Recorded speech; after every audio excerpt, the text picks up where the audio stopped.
এখানে আলোচনা হলো এবং দেখা যাচ্ছে যে তৃণমূল এখানে তাদের নিজেদের অবস্থান নিয়েই এখনো পর্যন্ত তারা সরব রয়েছেন।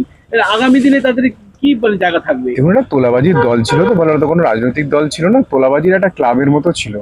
তো তোলাবাজিও বন্ধ হয়ে গেছে, ক্লাবের সব সদস্যরা ক্লাব ছেড়ে পালিয়ে গেছে। এই যে পাহাড় সমান দুর্নীতি, তারপরে দেখা যায় যে তালাতলাতে এরকম ফিরহাদ হাকিমের সঙ্গে ঘনিষ্ঠতার একটা দেখা গেছে, তার জেরেতেই এই কি এই মানে দেখুন, কন্ট্রাক্টররা কমিশন দিয়েছে। আমি তো আগেও এটা নিয়ে মানে বারবার সোচ্চার হয়েছিলাম যে ঘাটালে যখন লোকসভায় লড়েছিলাম, যে ওখানকার সাংসদ দীপক অধিকারী তখন 30% কমিশন দিতেন, ওনার বিধায়কই বলতো। তো বলে এই যে সংস্কৃতি ওদের ছিল, তোলাবাজির সংস্কৃতি, কমিশনের সংস্কৃতি, কাটমানির সংস্কৃতি, তাতে ফলে বাংলার কোনো জিনিসই তার কনস্ট্রাকশন ঠিক করে করা হয়নি, সেটা ভেঙে পড়ে যাচ্ছে। দাদা এই উন্নয়ন নিয়ে বিভিন্ন রকম কথা হচ্ছে, মানে বিরোধীরা আবার বলছি, আবার পরে বলছি। হ্যাঁ বলো, তুমি বলো। दादा तारातोला केस में 23 लोग दादा बोलता दादा तारातोला